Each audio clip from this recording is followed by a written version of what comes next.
Hello and welcome back to Pitch Perfect, Hayters TV's women's football show. I'm Ayisha Gulati and I am joined again by Jamie Spangher from the halfway line. We've got another fabulous show for you today. It's international break, so we'll be looking back at the Lionesses' huge win.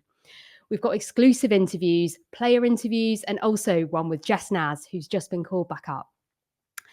Later on, we'll be heading stateside to give you an overview of the NWSL and what you guys should be looking out for. So a lot to look forward to for today's show. Well, we'll jump straight to it. Lionesses, amazing result. 5-0 against Belgium. And this was a side that last week, Jamie, you were saying, we don't know what to expect. Yep. They could really bring it. And I think it's fair to say they didn't really bring it. But England really did. A scoreline that I think reflects the performance. 5 different goal scorers. They now sit top of their Nations League group. And in a group with Spain, Portugal and Belgium. That's no mean feat. So tell me from your perspective, what stood out most? It was just a comprehensive performance, wasn't it? I think that's what I took the most from it. It felt like from front to back, this team were operating cohesively. They were operating as a unit. And it was such an exciting performance based on the fact that everyone played well. Like you said, 5-0 was a deserved scoreline. And I think the biggest question for me heading into this game was, can they carry the momentum off that massive Spain victory at Wembley Stadium? Can they pull across? Because I mentioned last week, I think Belgium are a team to kind of look out for. They're maybe a little bit of an underdog. So I thought for Sarina Wiegman to walk away from that game, 5 separate goal scorers, it's just a comprehensive, complete performance and a lot to be excited about. And how good was Lucy Bronze? Oh, I know. She was so good. Can I be honest? It felt like every Chelsea fan on the watching the game, whether they were at Ashton Gate, whether they were watching on TV, you'd be stoked because her and Keira Walsh, the way Lucy Bronze inverted, the way she kind of led the left channel, the right channel, I thought she was phenomenal and she deserved that first goal. Yeah, well, Keira Walsh, Lucy Bronze, there were 6 Chelsea players in that starting lineup. That's quite something. And then there were 3 Arsenal players and 2 United players. Yeah, I think that's quite indicative of where the WSL is at. Yeah, definitely. I think it's clear cut. We've spoken about this. We even spoke about this last week. It feels like it's a league of 2 halves and not in the way where it's split down the middle. There's a clear top 4. And I think when there's not injuries to Lauren Hemp, there's a Man City player in there as well. So it does feel like there's some outliers. It's nice to see some players get call-ups from other teams, but right, every player, they play football to play for their nation. They want to represent England. They want to wear the 3 lions on their shirt. So yeah, it just kind of goes to show that you need to be at a big club right now. And women's football is a little bit off balance in terms of, is Sarina looking at the other clubs? She will be, but do they have the world-class talent? Not yet. Yeah, and we'll talk about some of those call-ups a little bit later on. But Lucy Bronze, she scored one, assisted another. She was just phenomenal, I thought, and not for the first time in an England shirt. She's been doing that all season with Chelsea as well. But I think we want to give you guys at home a bit of an insight into what we get up to as football reporters. And one of those things we do is that post-match, we head to a press conference, which Sarina Wiegman or the manager would be given. Or the other thing we can do is go and interview the players in a mix zone. And one of our reporters was actually at Ashton Gate on Friday night for the England-Belgium game. And they were able to catch up with star player Lucy Bronze. Yeah, really good. I think it was really important that we took, the really good things from the Spain game. After such a great performance, I think people are still expecting England to come out and do well. It's easy to maybe dip after doing so well.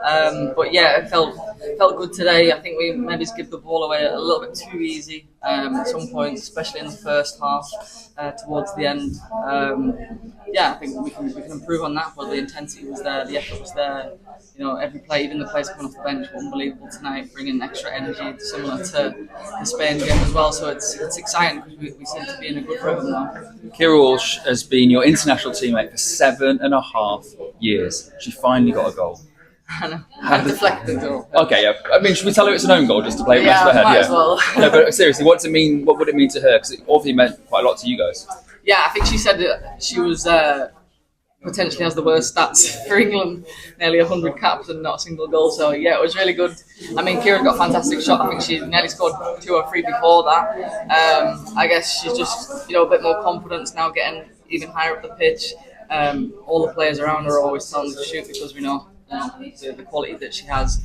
So it's good that she's finally got on the score sheet for England. It's about time. And finally, at the other end of her career is Aggie Beever-Jones, that you play with every week. How nice is it to see that moment, and how good is she? Yeah, I think this season she's especially the last kind of 2 months, she's really come into her own. At the start of the season she was coming on for Chelsea and scoring goals, but I think when I watched her this last month for Chelsea, particularly in some of the City games, I think we've got a first team player now, a proper England player. I think when she was coming on tonight, we were all really excited because we know the type of energy that she's got, the pace, the quality. I wasn't surprised that she scored. I thought she might have been a 30-yard 30-yard shot from outside the box because she's so good at shooting. But yeah, super excited for her. She was so happy, and obviously the Chelsea girls especially really happy and delighted for her. Another great performance tonight and great win against Spain. You must feel like you can beat anyone ahead of the Euros now. I think we've always had the belief that we can beat anyone. It's just whether we pull up the performances individually and collectively. But yeah, we've definitely shown that in the turn of the year that we're capable of pulling out the performances both defensively and in attack, scoring goals, defending goals. I guess it gives us a lot of confidence. But we still want to improve a lot more because the Euros is going to be tough. We've got a tough group. And many games to come for that. That was Lucy Bronze speaking after the Belgium game on Friday night. And you can watch that interview in full on our Hayters YouTube channel. Along with other interviews that we have, we got Beth Mead and Aggie Beever-Jones post-match, both really brilliant, funny interviews. So definitely recommend that you go and check those out. I love that clip, her teasing her Chelsea teammate, Keira Walsh, about her first goal. Wow.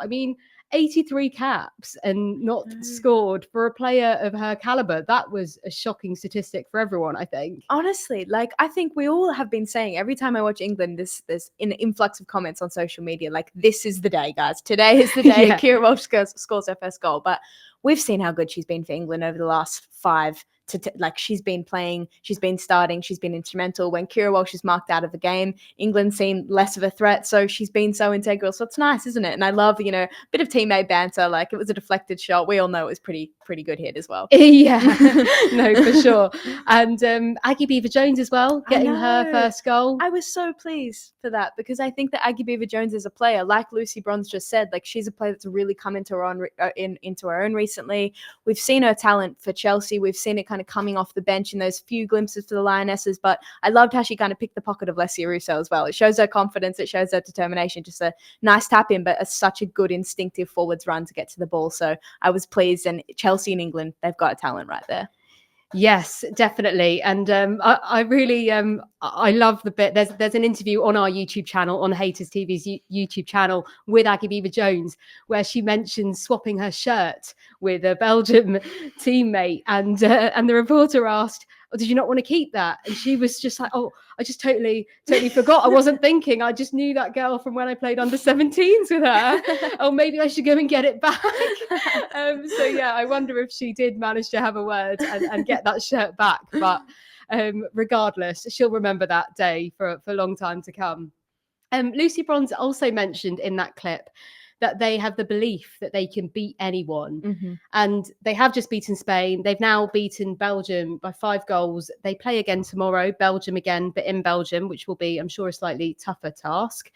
But are they finding their rhythm at the right time ahead of the Euros? Do you agree? Can they beat anyone? I honestly think, and yes, firmly I believe that. And I think, prior to Christmas, there was a lot of heat around Sarina Wiegman and whether she was making the right decisions, whether people were judging her tactics. And look, as a football fan, you always do that, especially on the international stage. You want to see your team performing at their best. But I think that, prior to Christmas, there was these friendly fixtures where it gave her room to experiment. It gave her room to try out these Aggie Beever-Jones kind of players and implement them into a first team environment. Now she's in the business mode. She's just beaten the world champions at Wembley Stadium. She's just flown past Belgium. 18 months ago, they lost to Belgium in the Nations League. So there's improvements there. I think this is the perfect time for England to peak because there's not many competitive fixtures left, enough for them to test the waters, but not enough to get found out. So look, as someone looking into England, I think 100% they can probably beat anyone.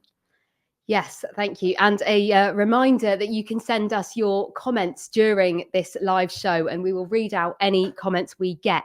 Matt Black has said, love this channel. Thank you for posting interviews and press conferences for the WSL teams and Lionesses.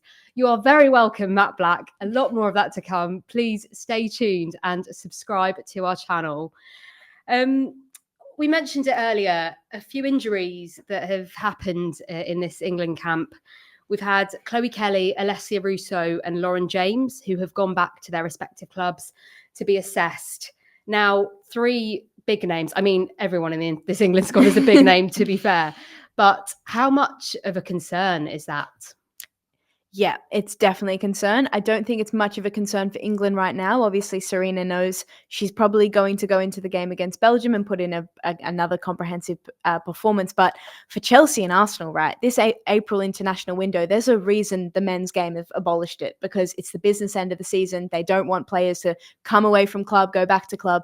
They've got a Champions League semi-final next week, and like Myra Ramirez, Micah Hamano, and then obviously also for Arsenal, Daphne van Domselaar. These are big, big names, and it's a worrying time because you want to be able to put out your best. And obviously Barcelona and Lyon, they're in the same situation. There's a little bit of luck there, but the April international window, I think, needs to be looked at because it's such a detrimental time for these players.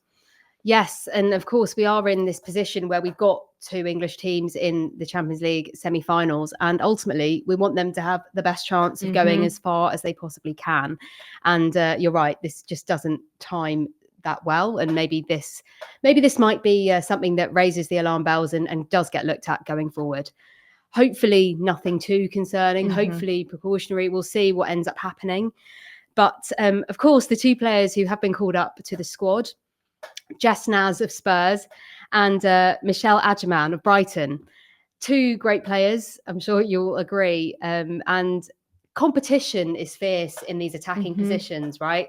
And actually that's something that Beth Mead points to in her post-match that you can catch on our YouTube channel. I will keep plugging it. But we don't want to be seeing these injuries, but of course it gives a bit of an opportunity for these 2.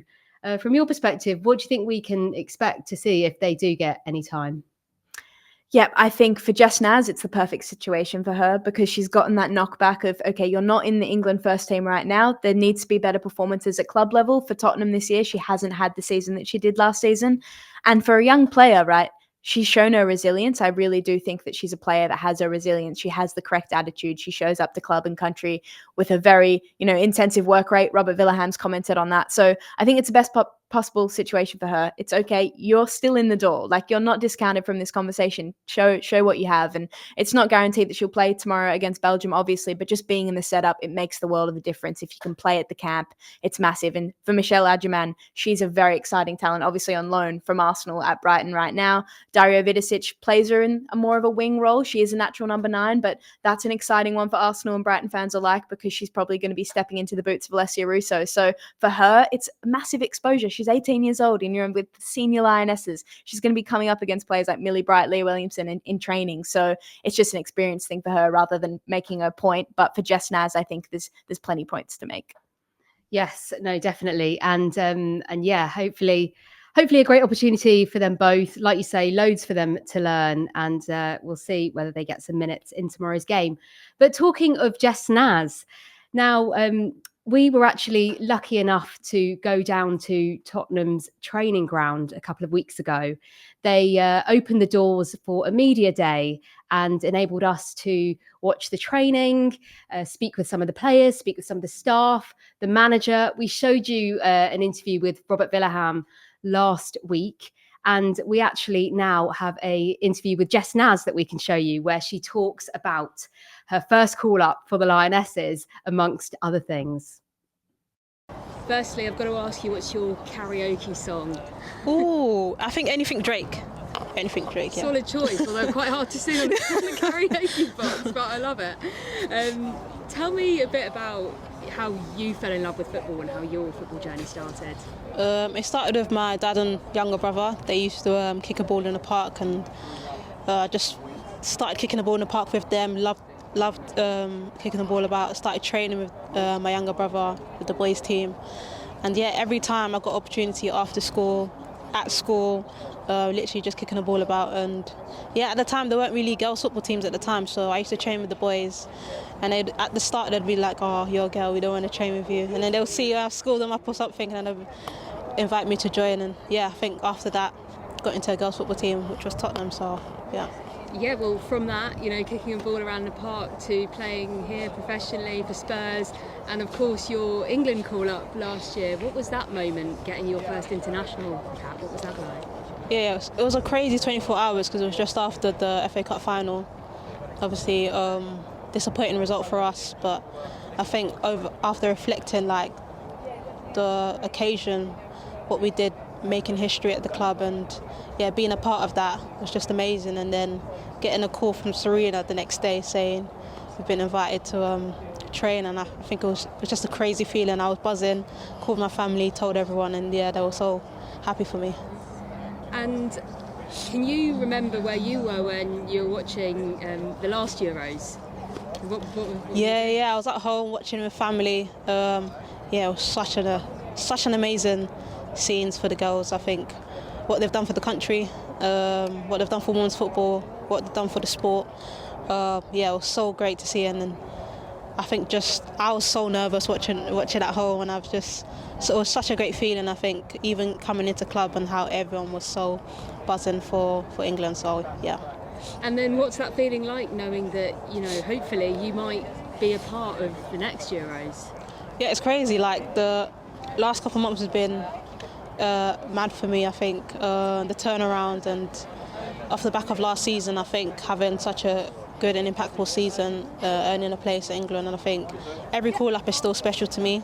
Every time I get the email saying I've got the call up, I think it's a chance for me to grow, improve, be in an environment with top class players, and yeah, hopefully I can earn my place.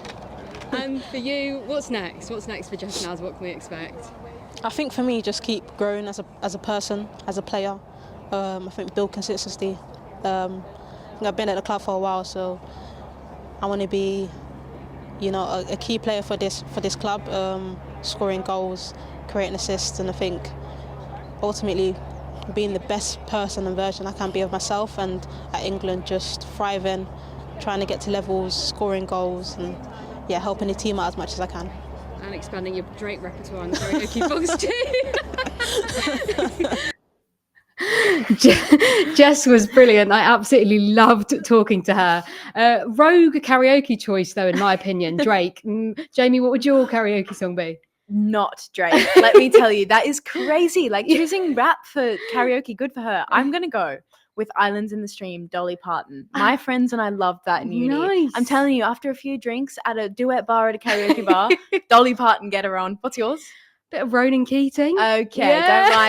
don't mind it. Yeah. A ballad, maybe, like If I'm Feeling Low, or Life is a Roller Coaster if we want to love really it. go for it. I love it. Anyway, Jess mentioned there nicely that just how much being called up for England does mean, and being in and around that setup. So really pleased for her that she has the opportunity again in this window.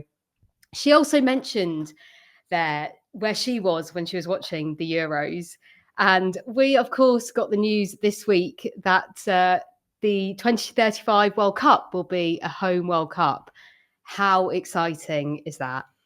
Honestly, it's going to be amazing. And I think the fact that it's a United Kingdom home nations tournament is going to be so exciting as well. Like, involve Scotland, involve Wales, involve Northern Ireland. They've got the great facilities to some great stadiums all over the United Kingdom. So it's so exciting. And you know the upwards trajectory of women's football here, especially in England, like, to follow that and know that there's a home World Cup, it just kind of gives it an extra momentum, some extra hunger. So how good's that?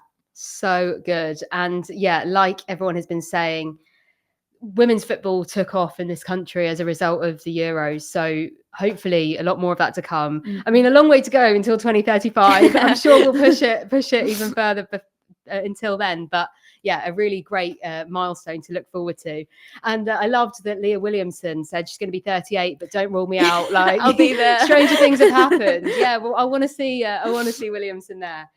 And actually, before we move on to our next segment, I wanted to take a moment to show you the Euros ball that we've got, because yeah, the Euros are going to be in Switzerland this summer. And this is a great ball, thanks to Fowdies, who helped us kit out this wonderful set with the shirts, the ball. And yeah, really recommend getting your hands on one of these because it's got all the stadiums. It's nice, isn't it? Yeah, love it's really it. cool. Yeah, got to admit it's quite tempting to want to give it a kick around, I but know. maybe not in the Put it studio. down. Yeah, Put it down. maybe another day. Amazing. Well, we have something slightly different to move on to now in today's show. We're going to switch things up, head across the pond.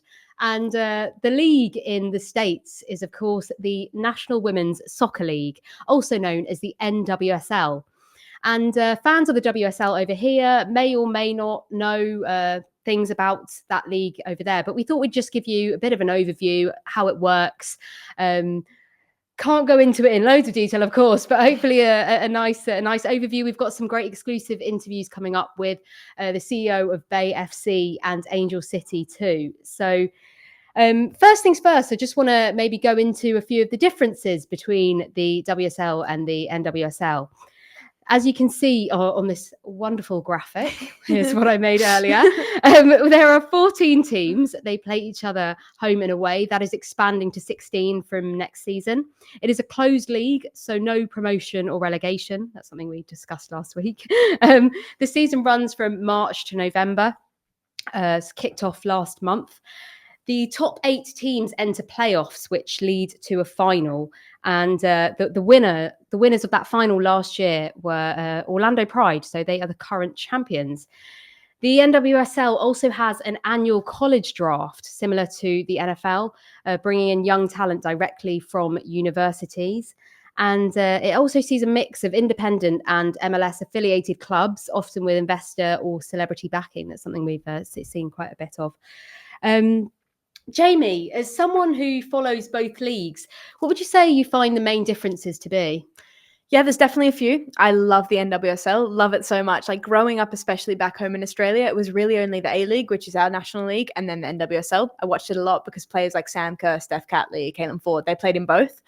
I think that the biggest difference, if you're talking about football on the pitch in terms of NWSL, WSL, is the WSL here in England. It's very technical. Like we love our skills. We love playing the ball to our feet. Lots of like, you don't want to say tiki-taka because that's Spanish, but that's kind of the vibe. The NWSL is so highly transitional. Like it's end to end. It's a lot more of an athletic brand of football where you've got players high in transition, high speed. But something that I think is so fascinating about the NWSL and why I urge so many people to watch it is it feels like it's anyone's game to win.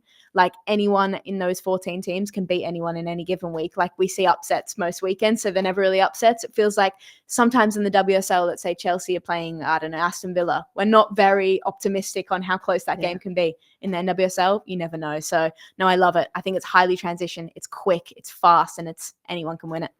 And that playoff system as well just keeps so many of those teams interested right until the end. There's so much to play for, right? And I think that's why, like, when we speak about relegation, right, we spoke about it a lot on last week's episode in terms of, okay, what's going to make these teams at the bottom of the table excited to play football when they're 8th, they've got nothing to play for. In the NWSL, you do, right? That's why the closed league works. You can play for the 8th spot and you can still win the championship. You don't need to win the league. You can still win the shield if you come first, but there's more to play for. And I think the playoff system complements so many players and managers. I think when Jonas Eidevall left Arsenal and joined San Diego Wave, a lot of Arsenal fans that know him said he's going to do really well because when you get in the playoff systems, every game's a must win, and we know how he is under pressure. So yeah, I think the playoff system, it works so well. It works well in a closed league and a final system. Who doesn't love finals football? Yeah, couldn't agree with you more. And I think a really interesting point with the NWSL is how teams can start essentially from nothing, just an idea. The NWSL launched in 2013 with 8 teams. They now have 14. They're going to 16.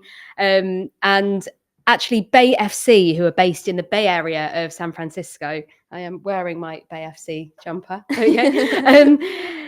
I was actually lucky enough to get some time with their CEO, Brady Stewart, because they are one of the newest teams. They joined the league last season. And yeah, Brady Stewart spoke with me about their whirlwind journey to joining the league. Brady, thank you so much for speaking with us. Can you tell me about this amazing story of Bay FC and how you started from this idea to now being in the NWSL and doing so well? Well, first of all, thanks for having me. It's really exciting to be talking.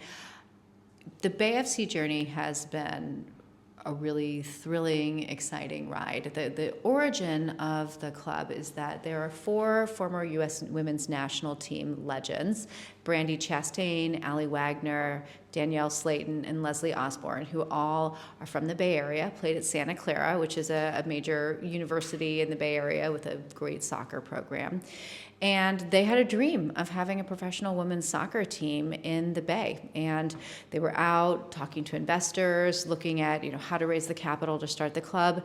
And we're connected with Sixth Street. And Sixth Street is a global private equity firm with about $70 billion under management, who has a really robust sports investing practice. So they're invested in Spurs, in Real Madrid, in Barcelona, in Legends, which is a major sports hospitality company. And so they really have a kind of global purview on what excellence in sport is. And when they heard about the concept of the team, said, hey, this is an incredible business opportunity, right? Women's sports is at such a major upward inflection moment. Let's get in now. Let's invest properly behind the team. So they put in $120 million, which is the largest ever institutional investment in women's sports. Let's invest properly behind this team, and let's give it the runway to create a global sports franchise. And now here we are. And you mentioned that sort of 9-month journey. Yeah. And, sold out season tickets before you'd even got a player. Tell me more about how you found that success. Well, it really, we should probably pause on the wild 9 months, because it was so much fun. So I was the first employee of the club in June of 2023. And we had from June until the beginning of March of 2024 to field a team. That meant everything from, building up the staff to support the team, scouting and recruiting all the players, making sure that we had the corporate infrastructure like emails and health insurance and all the stuff it takes to run a company. We had to do all of that. Oh, and a place to train the team. We had to do all of it, a place to play, all of it in 9 months. And to contextualize, it generally takes an expansion team or a new team between 18 months and 2 years to launch. And so we figured, no prob, we're going to cut that time in more than half. And we're going to not only do it faster than anybody else, we're going to look to do it better. So that was the context. And I think what happened was, first of all, the Bay Area is a great market for sports, and we have just incredible fans who showed up for us. But second of all, we were able to attract people to come work at BayFC who are really passionate about our mission, who see the vision and are looking for a chance to leave a legacy, both in the Bay Area and in women's sports globally. And so the team was passionate and engaged from day one. And we have this shared vision of doing everything in a really world-class way. I absolutely love that story. 9 months from that ideation to being in, and they made the playoffs last year as well. A really remarkable story. What do you make of BayFC?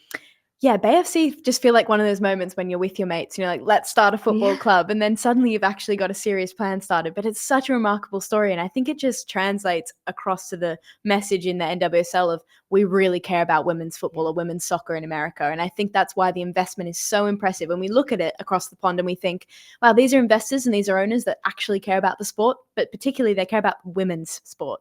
They really want this kind of women's team operating in the Bay Area. And for BayFC, the biggest note was when they went and bought Rachel Kundananji. They spent $785,000 on her USD. And at the time, she was the most expensive player in the world. This is before Naomi Goma. So for that kind of intent, hey, we don't actually have a team yet. We can't get this world-class talent and say, we know that we've succeeded in the league before. You're just kind of convincing her to come along. And to have that, it shows that the owners and the ownership group are very, very keen on this club. And there's so much talent in that squad. People will know Barcelona used to have Oshuala, who's a really impressive striker. Arsenal fans will know her as well. She's now obviously playing at BayFC. So it's so exciting. But I think the biggest thing this team and club show is it's the NWSL. It's people care about women's soccer. People want to invest in women's soccer. And it's such an impressive case study on that. So true. And the NWSL will be expanding to 16 teams next season with the inclusion of Boston and Denver, as you can see on this graphic. And it's really interesting because for new teams to join the league, there's an expansion fee. Brady touched on it in that interview. They need to show they have the financial means to survive. They need stadium facilities, etc. And we often end up, as a result of that, seeing those celebrity investors and those types of investors that we don't necessarily see in the same way over here, although that seems to be coming across a little bit. And actually, Angel City joined the league in 2022 with investors ranging from Natalie Portman to Billie Jean King, wide range of investors, and another team who are doing brilliantly well and a great success story. I actually heard from the CEO of Angel City FC, Julie Uhrman. This was at a Women in Football event. They host a Be Inspired conference every year, which is a fantastic event. I was lucky enough to be there last week, and I was able to see Julie speak about just how positive the outlook on women's football in the States is. So we knew just in our core that the fans would be there, but they're not going to be there if you don't give them what they expect, right? Which is an incredible game day experience. And so we invested in the game day experience. We invested in the product. We invested in the community. And we invested in making sure that everyone knew it existed. And it's almost the field of dreams, right? Like if you build it, they will come. And we just felt like they were saying, we will come if you build it. Yeah. Right? Yeah. And so we did, and they have. And, San Diego followed our playbook to some extent. And, home opener, 32,000 fans. They saw an average of 18,000, 19,000 fans. And so this narrative that could only happen in Portland because it's the soccer capital of the world wasn't true. And so then you saw investment by Kansas City, you saw investment by Washington Spirit, and you've seen the value of these expansion fees go up, right? So Angel City bought in 2020 for $2 million. Bay FC and Boston bought in at $53 million 2 years ago. And then Denver just bought their expansion right for $110 million. And in addition to buying the expansion right, they are building a stadium. And they're investing $20 to $30 million into a temporary facility. And they're investing $25 million in. They're going to be out close to $400 million before they kick a ball. So that's real belief and investment. And I think Rowena said it on an earlier panel, it is, women's sports is patient capital, right? It's going to take time. The difference is you're going to go from 2 million to Angel City to 250 million in valuation in 4 years if you invest and build the product because the fans are there. So the irony is the revenue is actually there. You just have to have people that are willing to invest ahead of it. If you do this I'm going to invest a little bit, wait for a return, invest a little bit, wait for a return. If you're a fan, you're annoyed, right? You're give me the experience I want today, and I promise you I will be there. And so for those of us that have done that, we've been rewarded. Look at Kansas City. They were the first team to build a purpose-built stadium for women's football. They $115 million, $120 million to build a stadium, and it's been sold out every day since. So how many more data points do you need that? Thank you again to Women in Football for that footage that they kindly shared with us. And I encourage all of our viewers to become members of Women in Football to find out more about their events and the things they do on their platform. As we heard Julie mention there, this is not, it's a huge investment opportunity, and the numbers in the States are really showing that. Denver, the league's 16th franchise joining next season, they paid a record $110 million expansion fee, which is more than double than the 15th, which was Boston in 2023. It's just proof that women's football is a huge investment opportunity, and people are seeing it in the States, just like Julie said there. How many more data points do people need? Yeah, exactly. And the best thing that I think she said is, if you build it, they will come. There is a market for it. There is a market for women's football fans in the USA. And I think they're exploiting that. They're using it, and they're knowing that it's there. And I liked what Julie said about Kansas City Current. They have the only purpose-built women's football stadium in the world, in the globe, which is crazy when you think about it, right? Kansas City kind of reinstated their team after Utah Royals folded, and then really very interesting timeline. But to know that, okay, we've failed before, we're going to come back into this league, but we're going to really take it seriously, build our own stadium. Teams in Europe can learn a lot from that, right? There's money in it, there's eyes on it. You need to pay attention, because I think the NWSL, they're doing it very, very well. Definitely lots of learning points for leagues in Europe, teams in Europe to learn from the NWSL for sure. Now, moving on to the players themselves, lots of our viewers will, I'm sure, know some of the names. Some of the names who have moved over from here. We've got Lionesses, Jess Carter, Esme Morgan, Katie Salem, who was a Man United captain last year.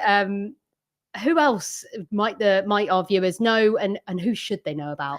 Yeah, so who will you know? I guess if you're looking at maybe as an Arsenal fan, Raffaele was a really, really impressive centre-back 2 seasons ago. She was with Leah Williamson. She's at the Orlando Pride. You mentioned Lionesses. Obviously, Anna Morehouse has been in and out of the squad as a goalkeeper. She's also at the Orlando Pride. And then you're looking at players like Alana Kennedy, who have left Man City to go to Angel City. And yeah, so there's so much correlation. I think it goes to show at the start of women's football, I think the NWSL was the hub. It was where it was all at. And I think now we've seen this translation where Europe is booming. Players want to play in Europe. But now it's starting to go back. And whether it's going back or evening out, I think it just goes to show there's an exciting pool of talent there. And it's evening. There's a seesaw, but it's hitting an equilibrium because they're both great leagues. They're both great continents. So, yeah. Yeah, I was going to say, actually, what do you think? Like you say, we're seeing these players move over. What do you think they are seeing as the appeal of moving to the NWSL rather than finding another team over here? Yeah, I think there's a lot of things to consider in terms of do you want to play in Europe? Because speaking to someone like Jenna Niswanger, for instance, she's moved over from Gotham and she said, I want to play Champions League. And growing up as a kid, I always watched the Premier League. So I knew from start to finish, I wanted to play in Europe. But then I think it depends on the player. And if you want to play in the NWSL, it's very, very fortunate in terms of you've got a nice summer season in terms of March, you go through to November. The climate is actually a factor, as ironic as it sounds. But then there's a playoff season. There's a lot to play for during the year. And I think as footballers, and if you're not looking at yourself and saying, hey, I'm going to play for Chelsea, Barcelona, Arsenal, Lyon, these teams, but I really want to play in Europe, but I'm not going to be able to win silverware. In the NWSL, you can play for a team like, Angel City, who are coming up AFC, and there's silverware there. At the end of the day, you play football to win trophies. So I think it's the enticement of, okay, it's an evenly balanced league. There's investment in it. And as a player, why wouldn't you want to go there when you know that the investors care, the owners care, the fans are showing up, they're selling out stadiums every week. Watching the NWSL is remarkable because every stadium's almost always full. So I think it's pretty nice if you were a player looking at that. Yeah, and they love their merch over there, don't they? Honestly, so like American. The chances of you getting your name printed on someone's on the back of someone's shirt are pretty high. That's enough reason. That would pull me over there, to be honest. Yeah, awesome talent over there. Mm-hmm. I want to hear from you. Give me 5 players, your 5 to watch in the NWSL. And just as a reminder, we would love to hear from you guys in the comments. If you watch the league, if you watch the NWSL, who are the players that you enjoy watching that other people should know about? Okay, let's get started. I've had a bit of a think about this. I can't lie because, again, plethora of talent. Yeah, I'm not going to put them in order. None of this order stuff. Don't worry, that would be mean, I think. No, that would be mean. So obvious, starting off the cuff, Barbara Banda, right? Zambian international. We know how good she is on the international stage. Last season, 17 goals, 7 assists. That is mad statistics for a 28-game season. So Barbara Banda, if you don't already know her, get to know her because how good. Another really impressive forward, Temwa Chawinga, Kansas City Current. She won the Golden Boot last season with 20 goals in the season. She overtook Sam Kerr's previously held record in 2019, which was 18 goals. She was the first ever player to score against every single 13 teams in the league in one season. Wow. So that is nuts. She's a talent. She's unbelievable. And then for USA fans, I think what's so exciting about if you watch the US women's national team, if you watch the NWSL, the talent that the USA have coming up the ranks, scary. For everyone else, it's scary. So Michelle Cooper, also of the Kansas City Current, she's a really young forward. She's very versatile. She can play in the 10 as well, but she's been incredible so far this season. 2 goals and assist. The first game of the season, she scored a 30-yard screamer. She's unbelievable. And she's in the USA setup right now as well. So Emma Hayes is really trusting her. She scored last month against Australia in the She Believes Cup. I think it was her second appearance. So she's a very exciting player to watch. Keeping it on the USA. Yeah. Emma Sears, Racing Louisville, to wear the number 13 for the USA after Alex Morgan. You're pretty you're an up-and-coming talent. She's 24, so she's been there and thereabouts, but she's very versatile. She can play striker, right wing, left wing, everywhere. So she's been firing already for Racing Louisville. She scored last week. They beat Chicago Stars 1-0. So she's a player that if you don't know her, again, start to watch her because I think Alex Morgan's kind of gone out. There's the shoes to fill, and if you're wearing the 13 kit, there it is. Big shoes. Last one I want to say, I feel like I've named 4 forwards, so I should probably name a defender. Washington Spirit Mexican defender, Rebecca Bernal. She's a central defender for Washington Spirit, and she's very, very strong. Good in the air, good in the duels on the ground. So if you like a strong, no-nonsense centre-back, keep your eye on Bernal. But those are my 5. I love that. That must have been hard to choose Yeah, as well. it's hard, So right? much talent over there, as we've already touched Yeah. on. Yeah, and I'm going to ask you as well, who is your team to watch? Who do you think is going to win the NWSL this season? To win the NWSL, I have my eyes on Kansas City Current. Yeah? I think Orlando Pride is so good, but KC Current and Orlando Pride right now, 2 only teams to win their first 3 games, but the forward talent is unbelievable. Like they've got Dabinia from Brazil as well, to name her as well. They've got a lot of young American talent in that squad, so I'm going to say KC Current. That's my tip.